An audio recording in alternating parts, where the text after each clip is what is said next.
Entramos ahora sí en el tema de hoy y es cómo hacemos para analizar y evaluar los puestos de trabajo. Te quiero hacer una pregunta antes que comencemos el tema.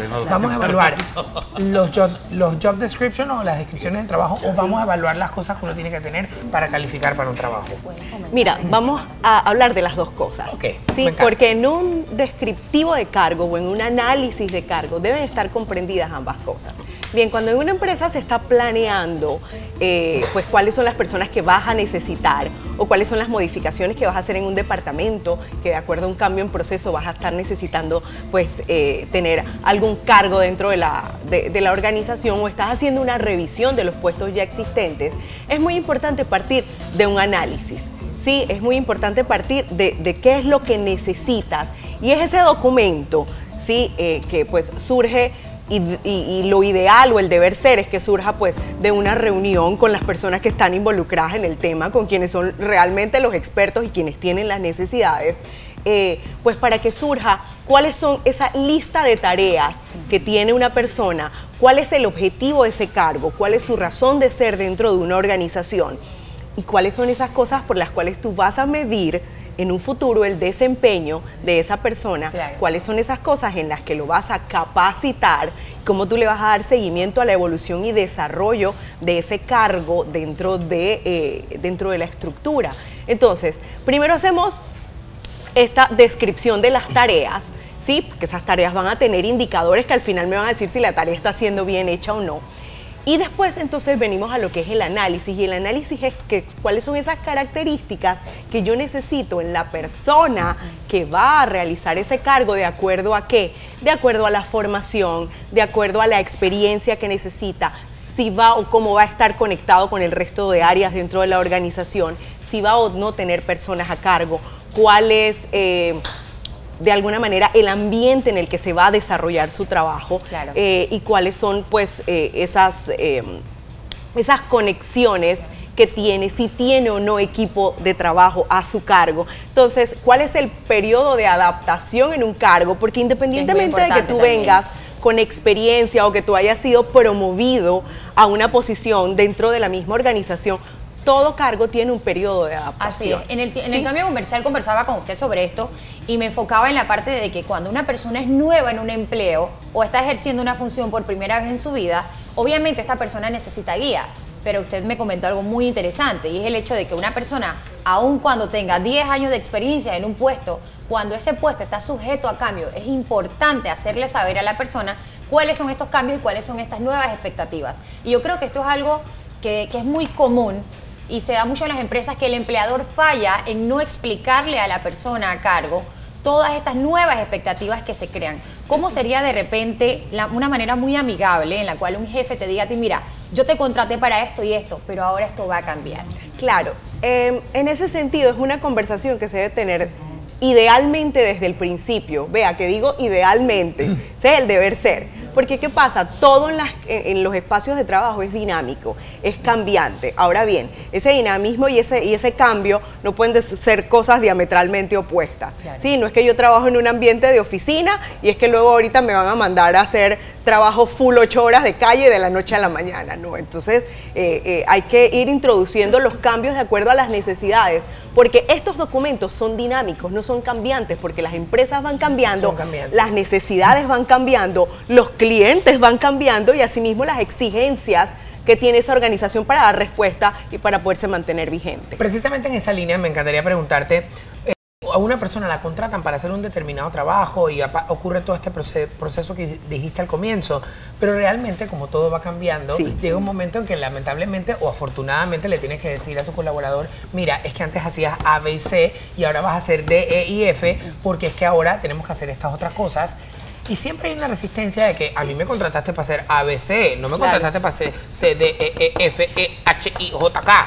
Claro. ¿Cómo hacemos ese cambio? Cuando tú tienes una conversación explicando la razón de ser y que esto no es un tema caprichoso, bajas una rayita a la resistencia natural que siempre se va a dar cuando me sacan de mi zona de confort, que eso era lo que hablábamos anteriormente, porque ya me está sacando de mi zona conocida.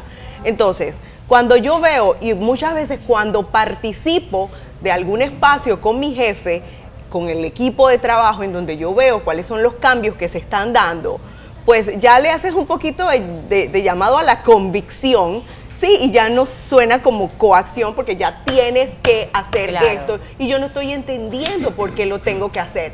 Ya de por sí, pues la gente no le gusta que le cambies el esquema, pero ojo, las organizaciones son cambiantes, las organizaciones son dinámicas, las necesidades del mercado van cambiando y si usted quiere ser sostenible en el tiempo, no se puede quedar estático, tiene que escuchar lo que está pasando y también si usted quiere evolucionar profesionalmente, rete sus competencias, no pretenda que lo tengan haciendo todo el tiempo exactamente lo mismo y ojalá pues haya un espacio también, y esto es responsabilidad del empleador, que si usted le va a cambiar las tareas y esa persona necesita capacitación, dele las herramientas que necesita para hacer el cambio, dele su periodo de adaptación y las personas también entender que esos son procesos que ocurren dentro de las organizaciones.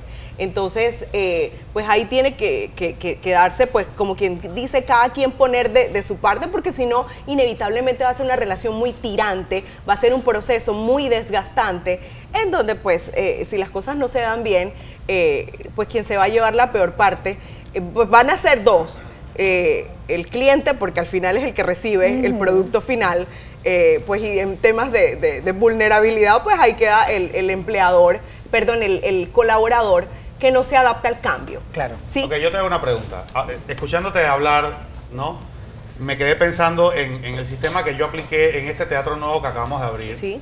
Nosotros, porque ahí trabajamos mi hija y yo y dos personas que contraté. Okay. Y el primer día que tuvimos la reunión, estábamos los cuatro sentados y yo les dije, ok, estos somos los cuatro que vamos a trabajar en el teatro. Vamos a abrir de tal hora a tal hora. Y aquí todo el mundo tiene que hacer de todo. Todos tenemos que hacer de todo. Todos tenemos que barrer, todos tenemos que limpiar, todos tenemos que atender público, todos tenemos que romper boletitos, todos tenemos que estar en el bar. O sea, aquí no hay tú haces y yo no hago, y yo no hago y tú no haces. Todos somos un equipo y todos tenemos que hacer de todo. Y por 2 semanas ha estado funcionando. Okay. Porque todo el mundo barre, todo el mundo hace todo. ¿Qué tan bueno o qué tan malo es ese sistema? Mira, te pregunto. Llega un momento en donde somos poquitos y tenemos que ser toderos. Sí, porque es que si alguien falta dentro porque somos poquitos. al principio, claro, porque ya va a llegar un momento en donde va a crecer y ya va a tener que haber una delimitación de funciones, porque usted muy claramente les dijo, aquí todo el mundo hace de todo, ¿sí? Tuvo una claridad, en principio todos podemos y estamos en capacidad de hacerle frente a una situación porque todos vamos a saber cómo se hace. ¿Sí? Entonces, yo te enseño cómo romper un boleto, yo te digo cómo necesito que barras, yo te digo cómo necesito que pongas cortinas, yo te digo, sí, yo te digo cómo necesito todo. Pero también hay que organizar ese mundo de todos, porque en ese mundo de todos va a llegar un momento en donde si no se barrió, yo tengo que preguntarle a alguien.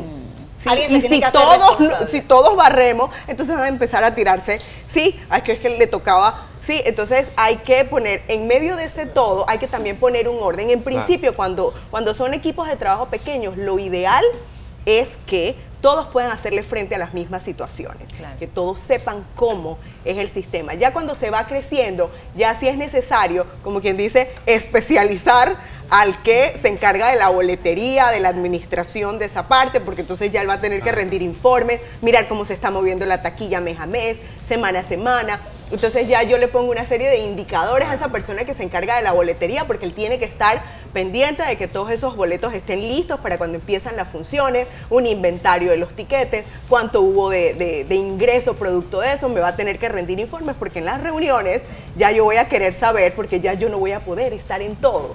Y entonces es el jefe que ya no puede ser parte de ese mundo de todos, porque él también ya va a tener otras responsabilidades que atenden. Entonces, en principio funciona la fórmula, pero va a llegar un momento en donde va a tener que sentarse a disgregar esas funciones y a darle y ponerle doliente a cada cosa para tener entonces a quien hacerle rendición de cuentas. De hecho, pasan dos cosas y quiero agregar a lo que acaba de comentar la licenciada, de que pasan dos cosas. Normalmente se empiezan a echar el muerto uno al otro, pero al principio como que todos tienen ese empuje y le dicen, oye, recuérdate barrer, yo voy a hacerlo.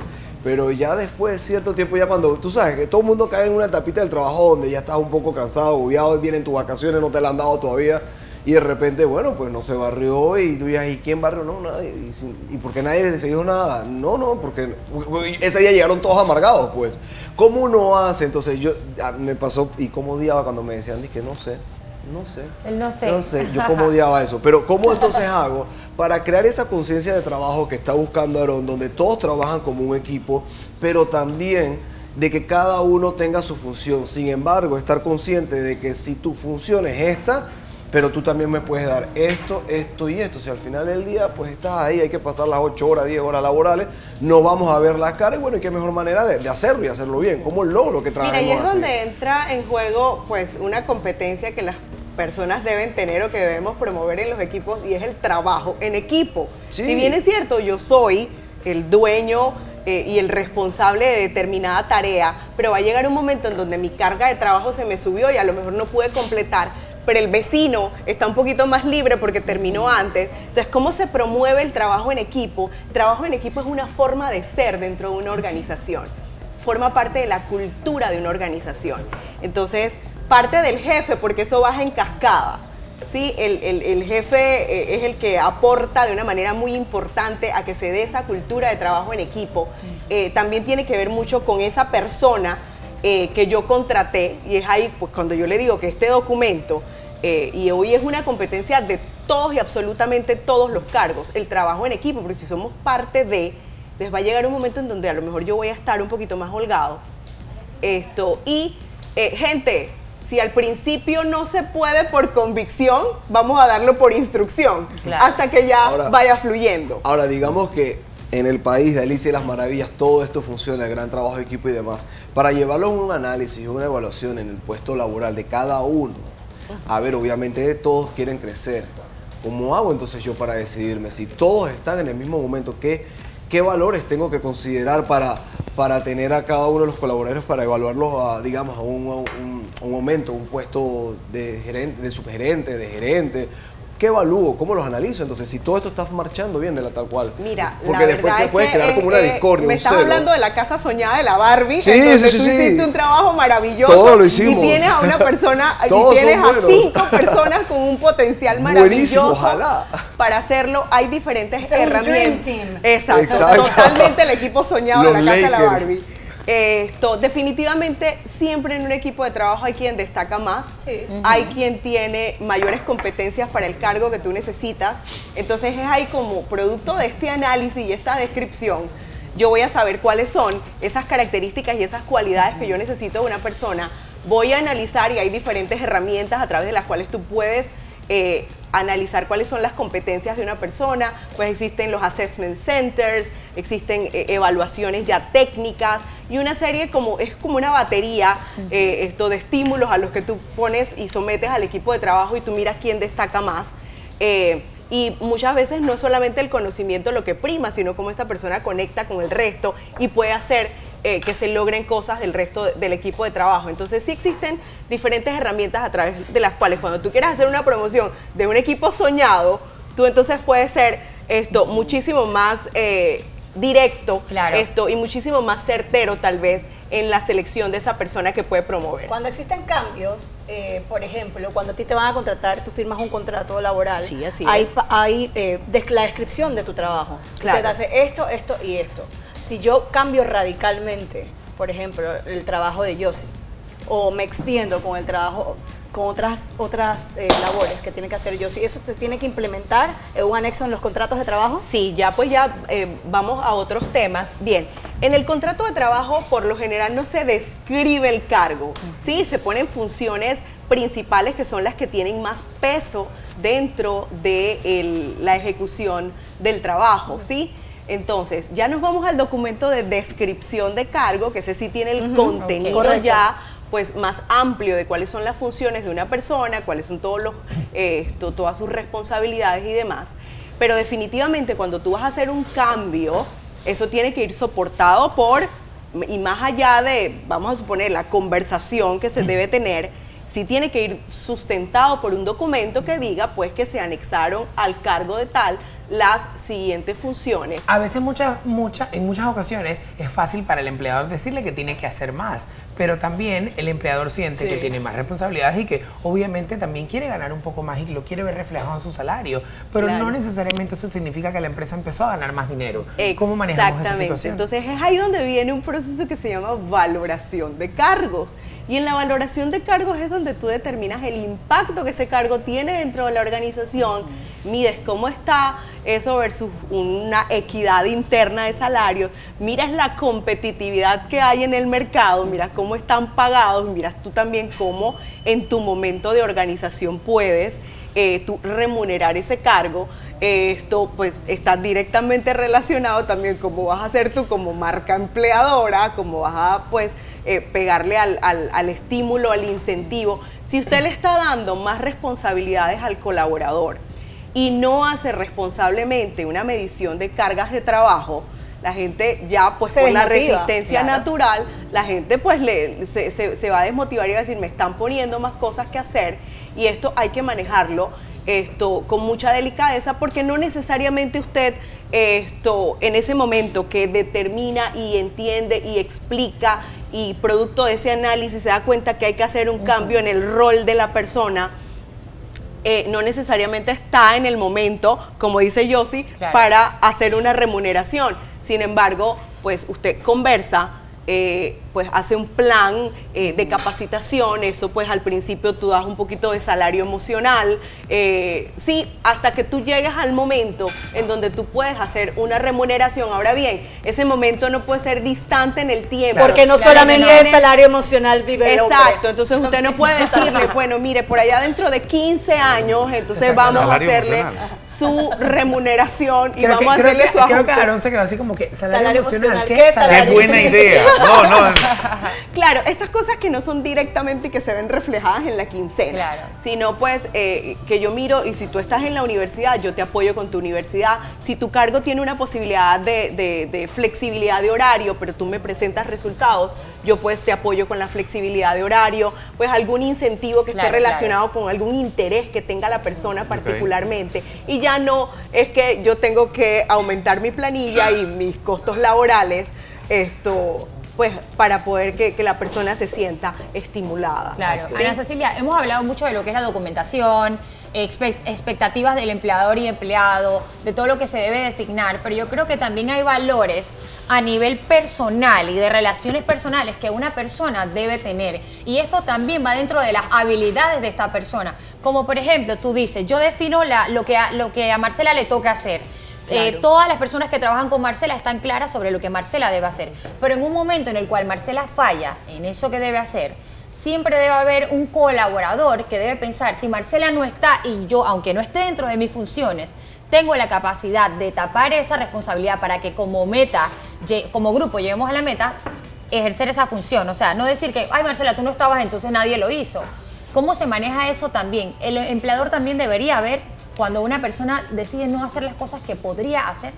Mira, y ya realmente eso ya va y tiene que ver más con competencias blandas, ¿sí? Con ese, pues yo estoy viendo que hay una situación en mi departamento, que estoy en capacidad de hacerle frente, pero yo sencillamente me quedo aquí. Me echo a un lado. Entonces ya les digo, al principio, pues a lo mejor hay que hacerlo por instrucción, porque cuando vuelve a pasar, porque me van a llamar y me van a decir, es que tú sabes que cuando fulano no viene o cuando aquí hay una necesidad, tenemos que hacerle frente, entonces ¿por qué no lo hiciste?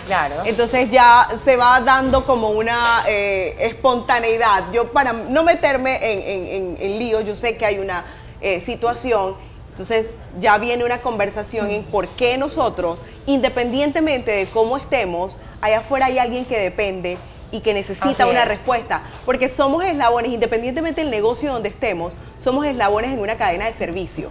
¿Sí? Así es.